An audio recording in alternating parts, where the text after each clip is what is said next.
14th straight win for you guys. You have a really good start off the season, ranked 10th nationally now. What does this start of this season kind of say about the program that you're a part of and that you've built across the past few years, which is really high to your play? Yeah, I mean, we're not counting anything. We're just we tried to go 1-0 today. We'll try to go 1-0 tomorrow, and it all comes down to how we play, not who we play. And so we play against a standard. You heard him say game goals, and that's just something that we put a point of emphasis on every single game of some standards we're trying to meet, just goals within the overall overarching goal of winning the game, but it describes kind of how we're going to do that, breaking it down from a pitching, defense, and hitting and team standpoint.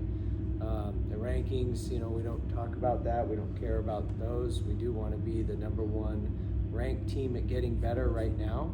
If we can be the number one ranked team at getting better, then ultimately when the final ranking, the one that really matters, we'll try to be the number one ranked team in the final ranking, because that's the only one that anyone cares about or really looks at. But right now it's just head down, target on growth, not looking at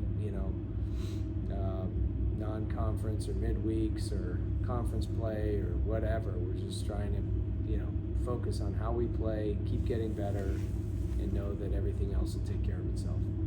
Did you see anything out of Liberty to just throughout the whole game today that going into the game tomorrow you guys learned from, and that you have points of emphasis like, hey, this is something we should adjust to with them? I thought they made really good in-game adjustments. There were multiple times today where there was based on what they've done in their previous 15 games this season, they went off script. And you could tell they were adjusting to how we were attacking them, and I was very impressed by that. Their ability to make mid-game adjustments, and if a guy is normally throwing off speed in a certain situation, he flips to fastballs because they see that we're sitting soft in that particular situation or whatever. But I thought they did a good job of just having good approaches against our pitchers.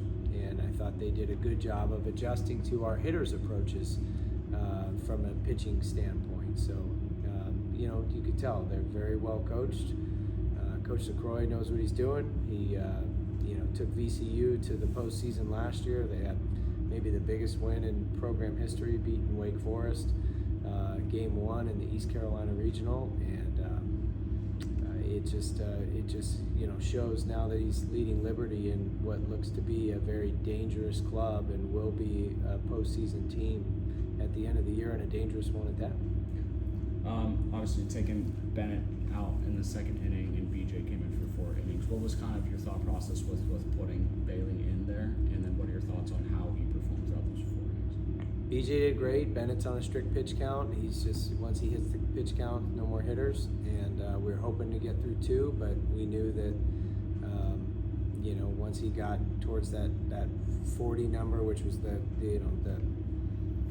arbitrary number we had kind of in our heads, we're thinking just because of the progression that he's built up to. But he was in the high 30s or approaching 40, and there were 2 outs, and BJ's been a really good guy to bridge the early part of the game to the middle of the later innings. BJ's got 4 pitches, got 2 different breaking balls. He's older, he's been around the block. He's hungry, he missed all last year to injury.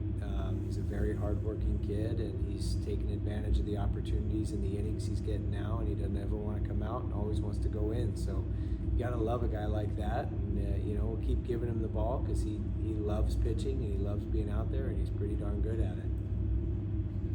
Anything else for Coach? All right, thank you.